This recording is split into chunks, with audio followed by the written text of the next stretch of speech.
முருகர் வந்து தமிழரா இருந்தான்னு வந்து தெலுங்கரா இருந்தான்னு நார்த் இந்தியாவா இருந்தானு அது பிரச்சனை கிடையாதுங்க. இங்க இவன் கொடுக்குற முருகனுக்கு கொடுக்குற குறைச்சல்ல முருகனே ஓடிடுவான் போல. இந்த உண்மையான வேல்மாறல்னா என்னன்னு தெரியுமா? இவன் முழுக்க முழுக்க இன்னைக்கு முருகர் எடுத்து போட்டு வியாபாரம் நோக்கம் பேசிட்டு இருக்கான் ஒவ்வொருத்தரும்.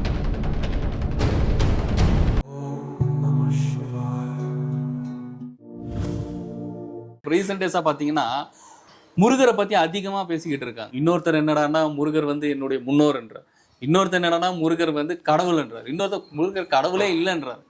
நான் என்ன சொல்றேன்னா, இறைவன் அப்படின்றது பொதுவானவருங்க. அவரு புரியுதுங்களா? எல்லாமே வந்து முருகரா இருக்கட்டும், இல்ல ஐயப்பனா இருக்கட்டும், எல்லா தெய்வங்களும் எல்லா இறைவனுமே உங்களை மாதிரி எங்களை மாதிரி வந்து இங்க பிறந்ததுதான். ஆனா இங்க பிறந்ததுக்கு அப்புறம் ஒவ்வொன்றுமே போய் அடைஞ்ச இடம்னு ஒண்ணு இருக்குல்ல, அதுதான் பரபிரம்மம், அதான் பரமாத்மா, அதான் பரமசிவம் அப்படின்றது. இறைவனுக்கு இடத்துல போய் அது அடைஞ்சிருச்சு.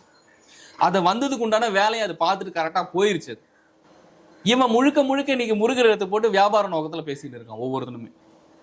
ஒருத்தன் வேல்மாறல்ன்றான், ஒருத்தர் வந்து முருகர் வந்து. உண்மையான வேல்மாறல்னா என்னன்னு தெரியுமா? நீ உட்காந்து ஒரு புக்கை படிக்கிறதோ ஒரு புக்கை ரீட் பண்றதோ கிடையாது.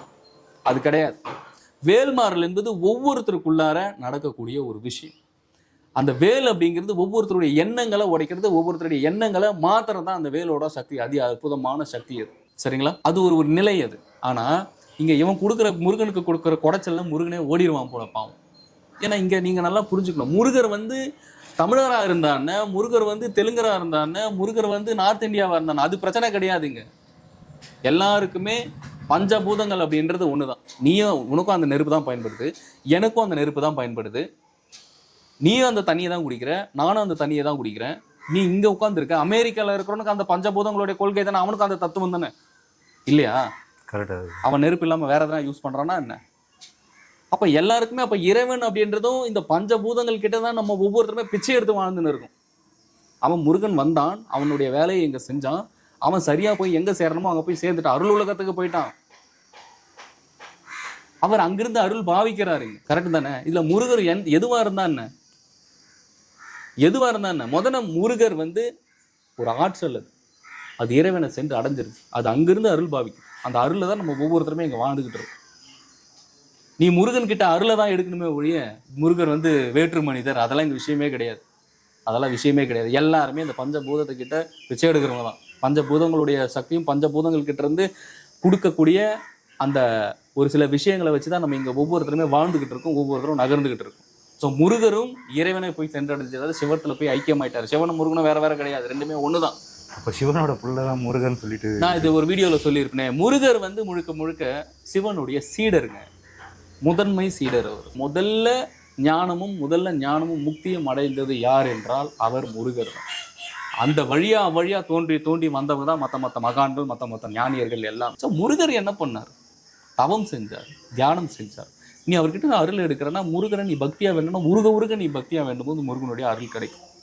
அப்போ இந்த கோவிலுக்கு நம்ம கூட்டமா இந்த தைப்பூசம் விரதத்துக்குலாம் அன்னைக்கு சஷ்டி விரதம் அதுக்கெல்லாம் கூட்டமா போறோமே, அது ஏதாவது பயன் இருக்கா? இந்த தைப்பூசம், இந்த சஷ்டி, இந்த விரதம் எல்லாமே ஏன் கொண்டு வந்தானா, இதெல்லாம் கொண்டு வரலான்னா உனக்கு கடவுள் பக்தியே இருக்காது, நீ கோவில் பக்கமே போக மாட்டேன்.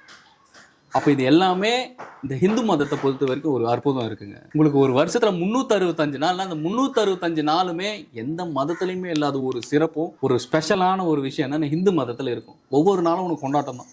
ஒவ்வொரு நாளும் நீ காலண்டர் திறந்து பார்த்தீங்கன்னா ஒரு ஏதாச்சும் ஒன்று இருக்கு. ஏன்னா அந்த நேரத்துல ஒவ்வொருவரும் இறை பக்தியும் இறைவனோட அருளும் குறையாம நீங்க கோவிலுக்கு போகணும். நீங்க இறைவன் பால் நீங்க வேண்டும் போது என்ன ஆகணும், ஒரு சில விஷயங்கள் கிடைக்கும். ஆனா நீங்க வந்து சஷ்டிக்கு தான் போனோம், எனக்கு செவ்வாய்க்கிழமைனா ஓடுறான் முருகர் கோயில், ஏன்டானா தெரியாது. திருச்செந்தூர் கோயிலுக்கு அதிகமா போறாங்க. திருச்செந்தூர் போறாங்க, அது ஃப்ரீயா இருக்கும்போது போக மாட்டான், கூட்டமா இருக்கும்போது தான் இவன் போய் அதில் நசுங்குவான். இறை பக்தி இருக்கணும் தான், இல்லைன்னு சொல்லலை. நீங்க திருச்செந்தூரா இருக்கட்டும், நீங்க எந்த முருகர் கோயிலுக்கு வேணாலும் போ, அதெல்லாம் பிரச்சனையே கிடையாது.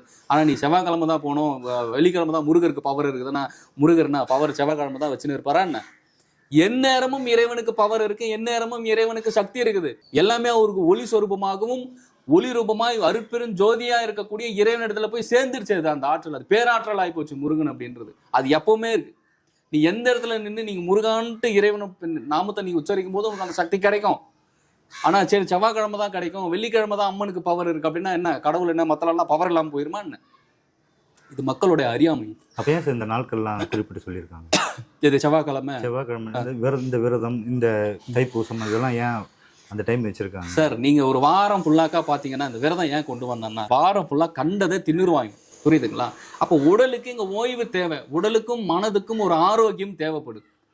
ஏன்னா ஒரு மனிதனுக்கு இங்க மட்டும் மூளை கிடையாது, ஒரு மனுஷனுக்கு 2 மூளை இருக்குது. 2வது மூளை எதுனா ஒவ்வொருத்தருடைய வயிறு. அது ஒவ்வொருத்தரும் வயிறை காலியா வைக்கணும். அப்ப காலியா வைக்கும்போது உன்னுடைய உடலுக்குள்ள ஒவ்வொரு மாற்றம் ஏற்படும். அப்ப அந்த மாற்றமும் உங்க உடலுக்குள்ளார இருக்கிற 72,000 நாடி நரம்புகளும் ஒரு வேலை செய்ய ஆரம்பிக்கும். ஒரு அற்புதமான ஒரு சக்தியை நோக்கி வேலை செய்ய ஆரம்பிக்கும் உன்னுடைய உள்ளொலியில. உன்னுடைய ஆன்மஸ்வரூபம் என்னைக்கு அந்த மாதிரி விரதங்கள் இருக்கும்போது உனக்கு அப்படியே கிரன்னு ஆயிரும், அப்படியே மயக்கம் வந்துடும் ஒவ்வொருத்தருக்குமே. எப்படா இந்த விரதம் முடியும் அப்படின்ற மாதிரி. அந்த தன்மைக்கு போகும்போதும் என்னன்னா மனசு கம்ப்ளீட்டா உங்களுடைய ஒவ்வொருத்தருடைய மனசுமே அந்த இடத்துல ஷடோன் ஆக ஆரம்பிக்கும். அப்ப அந்த இடத்துல ஆன்மா விழிப்படையும். இதுக்குதான் நம்மளுடைய முன்னோர்கள் ஒவ்வொருத்தருமே இந்த விரதத்தை கொண்டு வந்தாங்க. அந்த நாள் தான் எடுக்கணும் சார். இவனுக்கு ஆன்மீகம் சொல்லி புரிய வைக்க முடியல சார். நம்ம இப்ப எவ்வளவு விஷயம் பேசுறானா இவனுக்கு ஆன்மீகம் பேசினா புரியுதுன்னா புரிய மாட்டேங்குது. அதனாலதான் இந்த நாட்களும் இந்த விஷயங்கள் எல்லாமே பக்தியில இருக்கணும்னு சொல்லி விட்டாங்க சித்தர்கள். வேற வழி இல்லை, இவனுக்கு டைரக்டா சொன்னா புரியல, இவனுக்கு அந்த இடத்துல அந்த மாதிரி புரிஞ்சுக்கிறதுக்கு உண்டான தன்மை கிடையாது. அப்ப வேற வழி இல்லை அப்படின்னும் போது பக்தியில அவ்வளவு ஒரு ஆன்மீகத்தையும் கொண்டு வந்து விட்டுட்டான். சொல்லி புரிய வைக்க முடியாத விஷயத்தை அப்படி கொண்டு வந்து விட்டான். இதான் நிஜம்.